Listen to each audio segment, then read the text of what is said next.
Fala galera, tudo bem com vocês? Estamos aqui estudando as doenças renais. No bloco passado nós vimos aí a questão relacionada aos nossos eletrólitos e também a desidratação ou o excesso de líquido em relação ao nosso corpo, né? Foi um assunto muito importante para a gente no contexto não do quanto que cai em prova, mas para a gente entender que esse rim, ele participa em relação aqui a reter esses eletrólitos ou liberar esses eletrólitos e isso vai influenciar no excesso ou aqui no déficit desses eletrólitos, tá? E todos esses eletrólitos, gente, eles participam em relação a alguma parte da bioquímica do nosso corpo. E se a gente tem o déficit aí desses eletrólitos, por exemplo, eu posso ter complicação. Então, por exemplo, o magnésio, ele ajuda em relação às enzimas, né, o funcionamento enzimático. Quando eu falo do cálcio, ele é extremamente importante para poder influenciar aqui na nossa contração muscular, né? A falta do cálcio vai gerar alterações na contração muscular, por isso que a gente vai ter aquela tetania aqui associada. Alterações do sódio pode gerar edema cerebral. Também aqui é importante associar essas questões de maior relevância das funções associadas aí aos nossos eletrólitos. O sódio, ele participa também da condutibilidade do sistema nervoso, tá? E a falta dele pode gerar alteração nesse sentido. Então, tenta fazer também uma tabela igual essas que eu fiz aqui, ampliando um pouquinho com a função desses eletrólitos, tá? Só voltando aqui neles, com relação ao fósforo, tá? Que eu não coloquei o valor aqui de normalidade, 2,5 a 4, tá?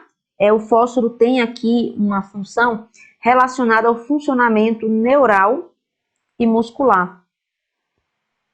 E ele está mais presente no meio intra, tá? Do que no meio extracelular. Essa é uma informação também importante aqui pra gente, tá?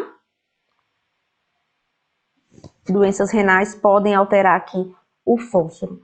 O magnésio ele participa de atividades de enzimas, tá? Atividades enzimáticas aqui, tá certo? E a excitabilidade muscular também vai ser uma das suas funções. Por isso que esses eletrólitos que participam da atividade muscular vão gerar essa tetania, tá? Quando tem déficit. Tanto o cálcio quanto aqui o magnésio participam dessas atividades musculares. Observe que o fosfato também vai ter aqui, ó, parestesia, esse formigamento, né? E essa alteração aí muscular também, tá? O bicarbonato, como a gente já sabe, né? Vai gerar aí acidose ou alcalose e é importante para o equilíbrio ácido-básico, tá? O cálcio a gente sabe que ele tem aí a sua ativação tanto na formação do osso, formação óssea, como também o cálcio ele vai estar participando ativamente da contração muscular. Quando ele está liberado ali no sarcômero, né, a gente vai ter o deslizamento das fibras, ok? O potássio ele tem aí a sua participação tanto na contração muscular, quanto também no impulso elétrico, tá? O impulso elétrico vai estar sendo aí formado por meio desse nosso eletrólito tão importante e que vai precisar estar na função aí bem equilibrada para evitar essas arritmias cardíacas principalmente, tá?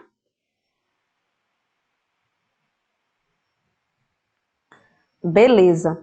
Então, vamos agora para a insuficiência renal aguda, depois da gente complementar o bloco passado, falando dos nossos eletrólitos, beleza?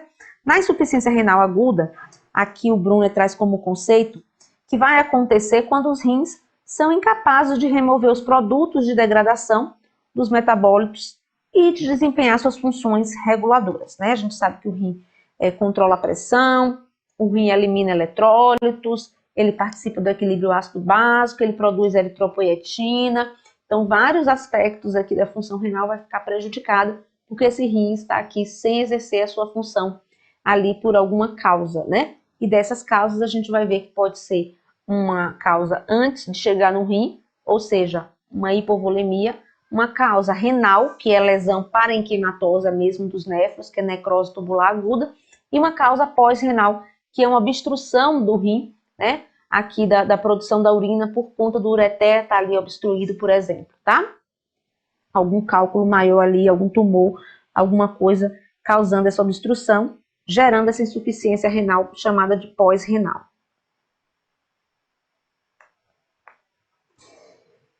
Eu vou ter aqui um acúmulo de líquido, que é, no contexto aqui do nosso, da insuficiência renal, um edema sendo manifestado em relação à parte clínica, né? Eu vou ter aqui esse edema. Afeta a função endócrina, porque o rim, ele produz aqui, por exemplo, a substância endócrina, que é a eritropoetina, que vai estimular a medula óssea a produzir as nossas células vermelhas, por isso que vai gerar anemia. Altera aqui também a parte metabólica, por conta em relação a manter ou liberar o bicarbonato, né, quando o rim está deficiente. E eu tenho aqui, ó, também, por conta do próprio bicarbonato, alteração no sistema ácido básico, tá? E hidroeletrolítico também vai estar prejudicado, ok? Eu vou gerar também anemia, tá? Mas isso é mais a longo prazo, não é de forma tão aguda, tão imediata. A insuficiência renal aguda refere-se a uma rápida perda da função renal, ocasionada então pela lesão no rim, tá? Uma das causas, no caso, né? Da insuficiência renal de causa renal. Com relação ainda ao conceito, o Brunner traz que a IRA caracteriza-se por elevação do nível sérico de creatinina de 50% ou mais nos valores de referência. Qual o valor aqui de referência para a creatinina? Inferior a 1. Anota aí, porque onde tem número tem questão aqui pra gente, tá? O volume urinário pode estar normal ou podem ocorrer alterações. Ou seja, eu posso ter uma insuficiência renal com volume urinário normal? Posso. Coloco estrelinha aqui que isso cai em prova, certo? As alterações possíveis consistem em oligúria, e aí o Brunner traz como menor que 500, não oligúrica, superior a 800, ou anúrica, inferior a 50. Né? A gente chamou sua atenção lá no módulo inicial, em relação aqui à anúria, em outras literaturas, ser 100 ml em 24 horas, e oligúria 400 ml em 24 horas, ok? Tem aqui um sistema Rifle-Akin de definição e classificação da lesão renal aguda, que tem como critério para a definição de lesão renal aguda uma redução de volume urinário abaixo de 0,5 ml por quilo de peso por um período superior a 6 horas, tá? Esse é o critério, não está no Brunner, né? Está no artigo aqui, abordagem clínica da oligúria, trazendo para a gente o que é o conceito de lesão renal aguda no contexto da clínica da produção urinária, ali do débito urinário, 0,5 ml por quilo de peso por um período superior a 6 horas. Agora volta para o Brunner. Vamos para causas reversíveis. Causas reversíveis da insuficiência renal aguda. Hipovolemia. Isso acontece no choque hipovolêmico, por exemplo, né? Por causa de sangramento, diarreia ou vômito. Hipertensão aguda intensa. Redução do débito cardíaco e insuficiência cardíaca. Obstrução do rim ou do trato urinário inferior por tumor, coágulo sanguíneo ou cálculo renal. Obstrução bilateral das artérias ou veias renais.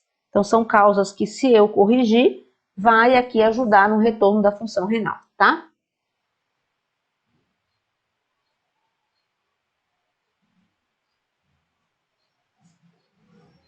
Pré-renal.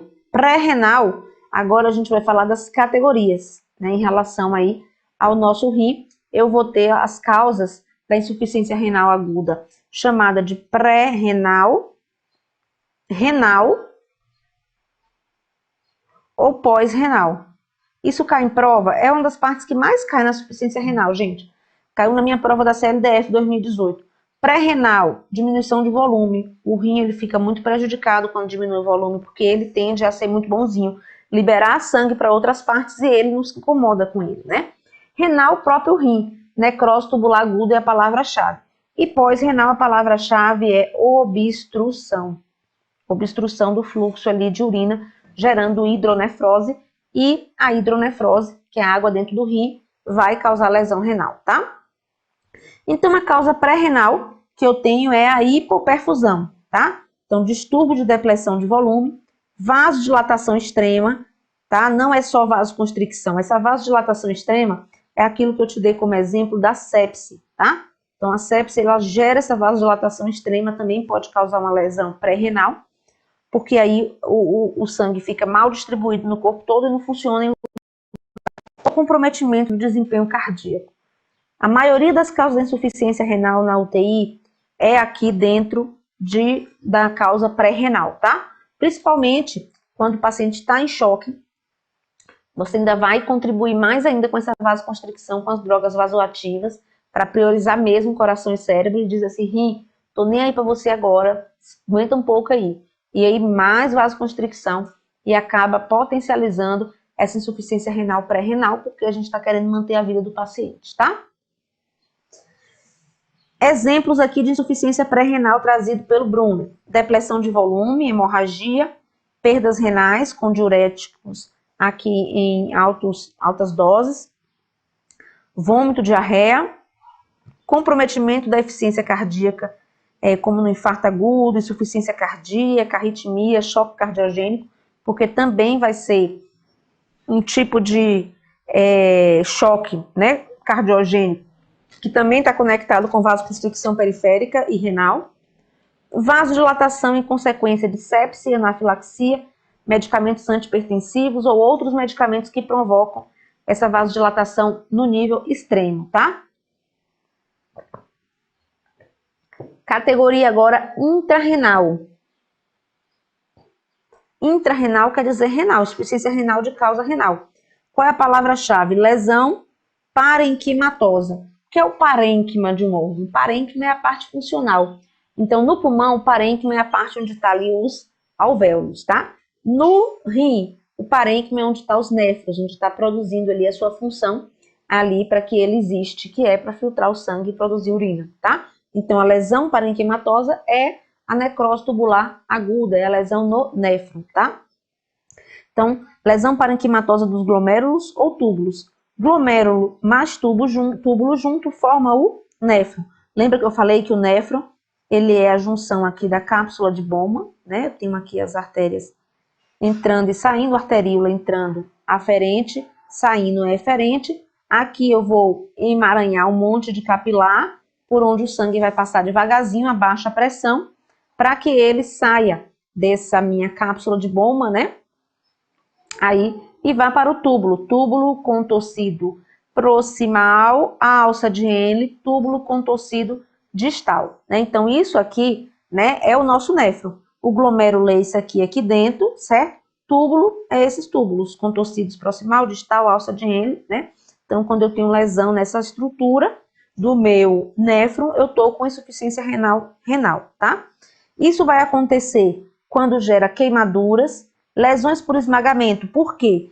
Quando eu tenho queimadura, eu tenho destruição de célula muscular, eu libero mioglobina, e a mioglobina é tóxico para o rim, tá? Quando eu tenho esmagamento, eu também vou ter aqui liberação de substância dos nossos miócitos, das células musculares, né? E isso vai gerar essa mioglobina.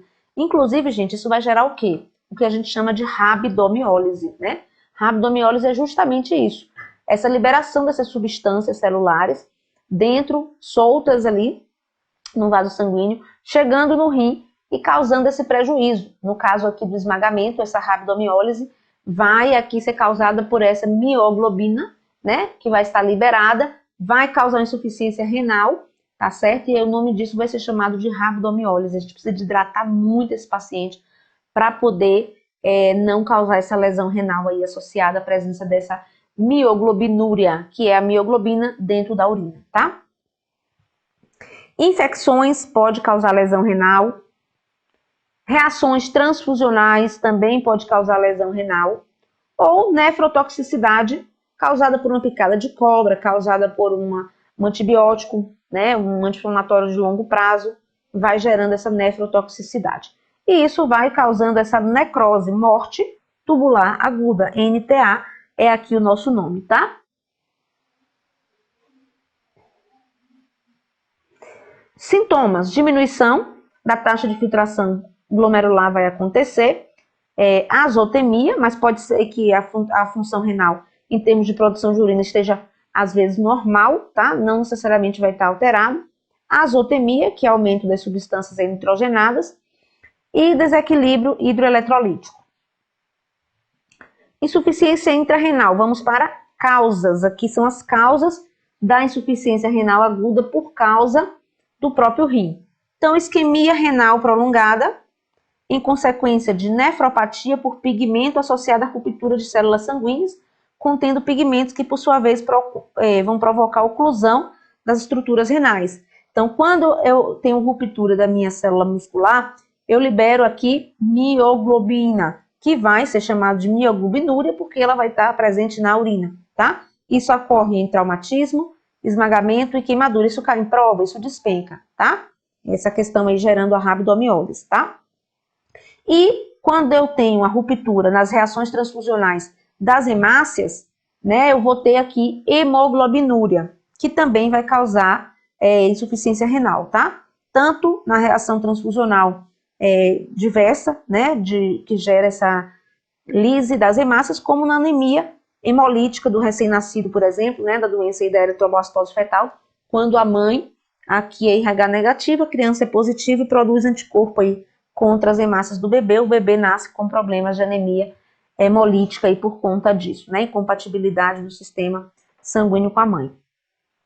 Outros agentes que vão gerar toxicidade no rim, causando essa lesão intraparenquimatosa renal, são os antibióticos aminoglicosídeo, como a gentamicina, tobramicina, contrastes radiopacos, metais pesados como chumbo e mercúrio, associando aqui também a acidentes relacionados à saúde do trabalhador, essa intoxicação aguda de chumbo pode gerar isso. Solventes e substâncias químicas também podem gerar insuficiência renal aguda. Agentes anti-inflamatórios, e esse aqui de forma mais contínua, né? E também inibidores da enzima conversora de angiotensina, isso de uma forma de uma dose mais alta, tá? De uma maneira geral, os inibidores da enzima conversora, eles não são aí nefrotóxicos de maneira rotineira, tá? Processos infecciosos, pielonefrite aguda e glomerulonefrite aguda, desencadeando a insuficiência renal por conta dessa inflamação aqui na pelve renal e aqui nos glomêrulos. Pós-renal. Então, eu tenho aqui o meu rim.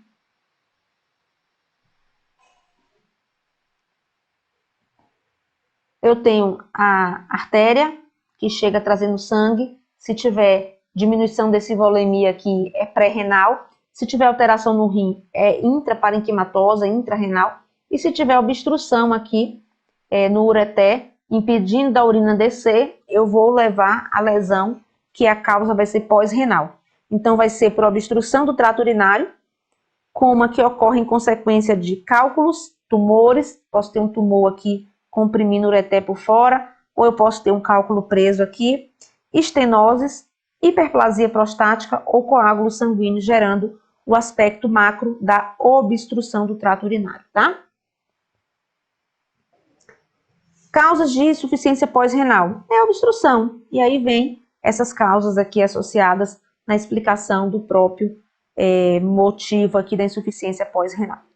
Aqui nós vamos ver algumas formas de prevenir a nefrotoxicidade do contraste. A gente viu isso na aula de procedimentos de enfermagem, na aula de exames por imagem. A gente fez um bloco só de contraste. Quem quiser aprofundar, vai lá e vê essa aula, tá? Que a gente fez sobre exames de imagem, ficou muito legal e a gente viu tipos de contraste, qual é o contraste específico que é mais nefrotóxico. Aqui no contexto da clínica médica, o objetivo é só trazer aqui o que fazer, né, para evitar que o uso desse contraste cause aí essa nossa insuficiência renal de forma mais objetiva.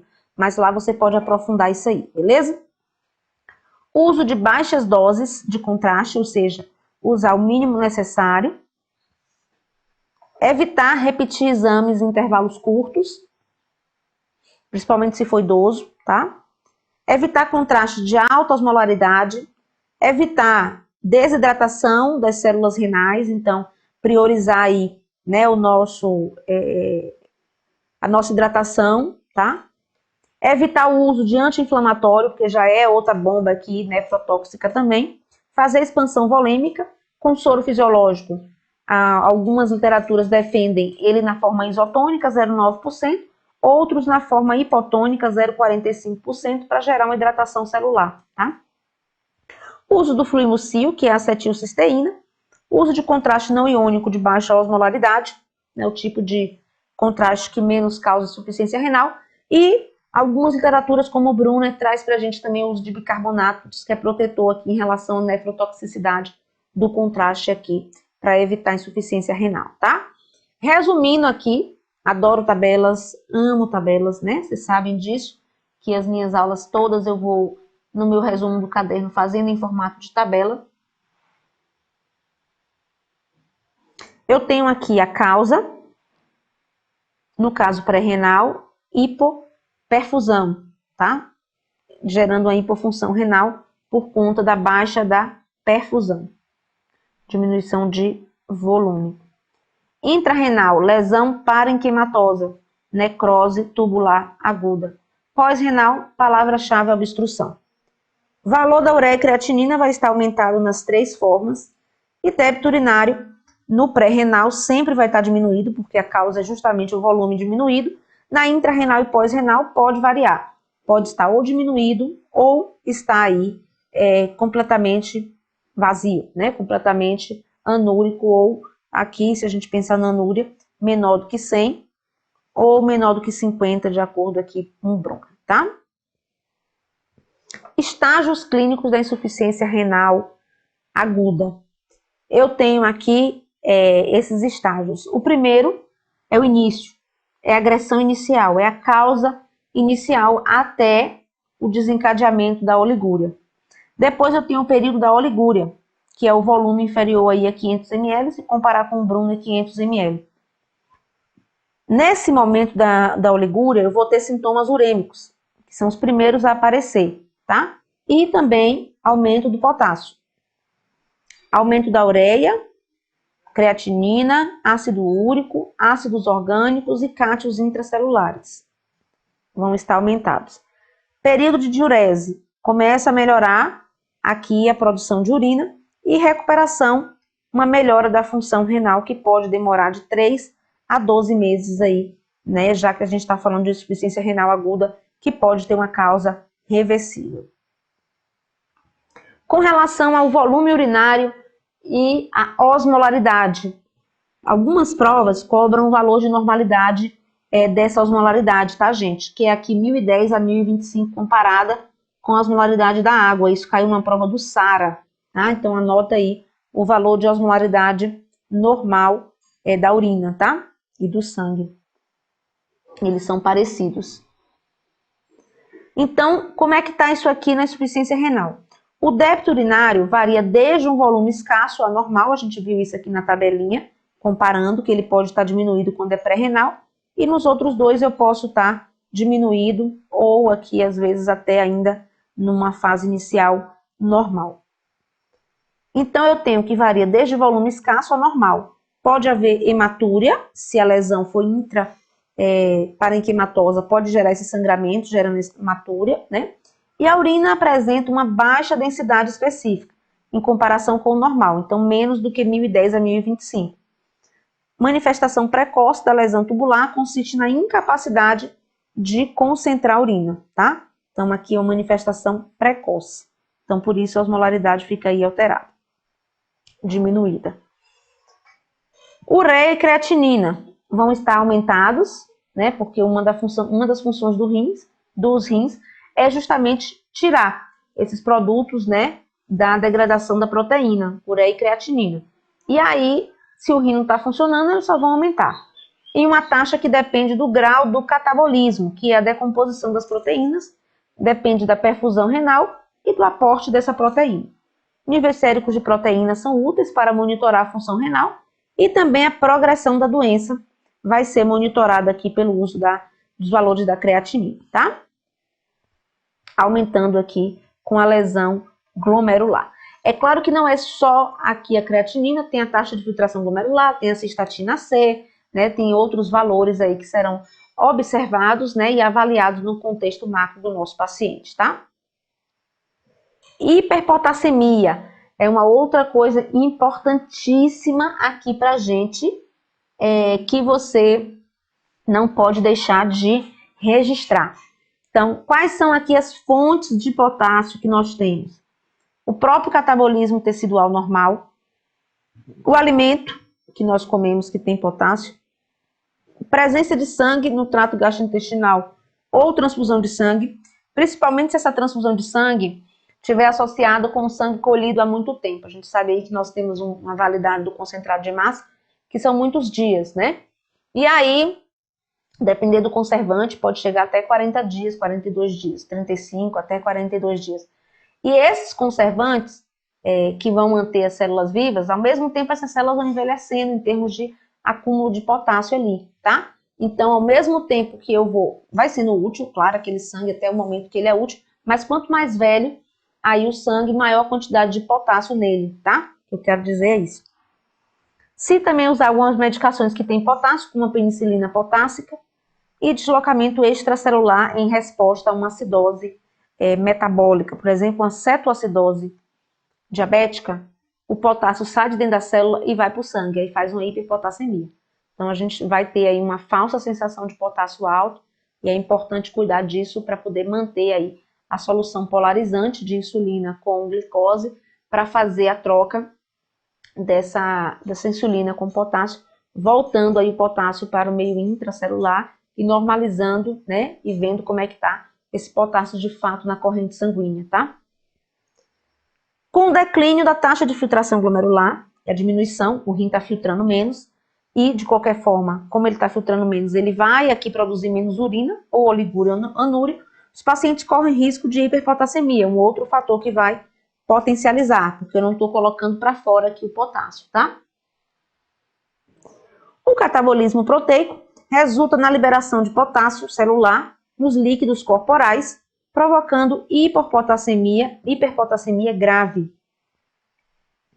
E essa hiperpotassemia vai levar ao quê? Arritmia, taquicardia ventricular e parada cardíaca. Eu tenho que agir na causa do problema, tratando-se de insuficiência renal e também agir na consequência. O potássio está alto, vamos fazer diálise para tirar esse potássio, né? Hemodiálise aí aguda, rápida, imediata, pelo catéter central, que a gente vai instituir para poder fazer essa filtragem do sangue de forma mais precoce possível. Tanto a uremia, que é o aumento da ureia, quanto o aumento do potássio são dois valores importantes para decidir aí a hemodiálise no caso da insuficiência renal aguda, tá? Mas principalmente o potássio. Outra coisa que vai acontecer na insuficiência renal aguda é aqui a acidose metabólica. Os pacientes não conseguem eliminar a carga metabólica diária de substância do tipo ácido, produzida pelo processo metabólico normal, e essas falhas nesses mecanismos, também de tamponamento renal com relação ao bicarbonato, vai aí gerar, né, uma acidose metabólica. Então, isso se reflete com a diminuição no poder de combinação do CO2 sérico e o controle aqui do pH sanguíneo, gerando aqui um descompasso em relação ao nosso bicarbonato, né, que vai estar aí alterado para menos, né, quando eu tenho um bicarbonato menor do que 22, porque o normal dele é 22 a 26, como ele é básico, a falta dele vai gerar essa acidose, tá? Anemia. Anemia é um processo mais a longo prazo, não é de imediato na insuficiência renal aguda agora, né, na UTI, porque as hemácias elas vivem aí por 90 dias, 60 dias, 120 dias, cada um diz uma coisa, mas em torno de 90 dias, vamos botar a média aí. E aí, essas hemácias, elas são produzidas pelas nossas células da medula óssea dos ossos longos, né? E quem diz a ela assim, tá na hora de produzir eritropoietina, que é um hormônio produzido pelo rim, tá? Então, baixa tensão de oxigênio no nosso sangue, a eritropoietina vai ser produzida no rim, vai lá na medula e diz, acorda medula, produz hemácia. Aí a medula vai e faz a transformação, né, em relação aí às nossas eritropoiese, né, que é a formação da hemácia, transforma lá em vários compartimentos, em vários tipos celulares, dentre eles o reticulócito, que são células das hemácias aí imaturas ainda, né? E aí nós vamos ter a produção da hemácia satisfatória para a circulação de oxigênio no nosso sangue. Quando o rim está deficitário, essa eritropoietina não está produzindo também, porque tem lesão renal. Nesse caso, eu preciso tomar ela de forma parenteral pela via subcutânea, tá? A eritropoietina pode ser administrada pela via subcutânea. Mas aí, no caso da insuficiência renal, uma das complicações é aqui em relação à dificuldade dessa produção, tá? Produção reduzida da eritropoietina, lesões gastrointestinais urêmicas, porque a ureia alta vai gerar sangramento, tá? Ela altera aqui a coagulação, reduz o tempo de sobrevida dos eritrócitos também, e perda sanguínea no trato gastrointestinal. Então, nós vamos ter vários fatores aqui, dentre eles a perda dessa produção de eritropoietina, isso aqui cai demais em prova, tá? Isso gerando aqui a anemia. De maneira geral, falou em insuficiência renal, nós vamos ter manifestações clínicas, que são letargia, com náuseas, vômitos e diarreia persistente, pele e mucosa seca, manifestação do sistema nervoso central por aumento da ureia, né, na corrente sanguínea, vai levar aqui a uremia, que vai dar sonolência, cefaleia, contração muscular e convulsões. Débito urinário pode estar normal ou diminuído, normalmente diminuído. Hematúria, principalmente pelo sangramento causado pelo aumento da ureia. Elevação uniforme do nível sanguíneo de ureia, dependendo do grau de catabolismo aqui das proteínas, e aumento também da creatinina. Isso vai progredindo com o agravamento do quadro. Medições do débito urinário, eu vou precisar fazer, né, para ver se vai estar diminuído aí. Avaliar causas de perda sanguínea, hematúria. Avaliar a densidade urinária, o normal é de 1010 a 1025. Usar aí a classificação dos critérios da insuficiência renal aguda e os grupos, se é só um risco, se tem lesão, se tem falência, se tem perda ou se está em doença renal terminal. São as classificações, a gente já vai ver aí.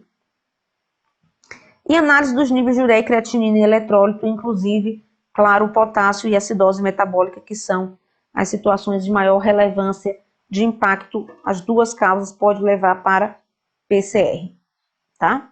Parada cardiorrespiratória. E aí, nós temos essa classificação Rifle, tá? Eu fui no artigo aqui da USP para poder trazer para você essa classificação. Professora, tá aprofundando demais. Sabe por que eu aprofundei isso aqui? Porque eu fiz uma questão que cobrou isso aqui, do CESP. E na ocasião eu não sabia o que era. E aí eu tenho um colega nefrologista, eu falei, olha, me dá uma aula disso aqui, como é que funciona? Não, isso aqui é uma classificação, ele pegou, me mostrou, a gente pegou esse artigo, leu. Então, assim, gente, as questões, elas trazem pra gente essa necessidade de aprofundamento, de entender, de estar aqui compreendendo os assuntos na sua profundidade. A gente não pode ficar aqui, ó, pensando só no básico, tá? A gente tem que mergulhar no conhecimento. E no próximo bloco a gente vai ver isso. A gente vai ver aqui a classificação Rifle, tá? Em relação à insuficiência renal aguda.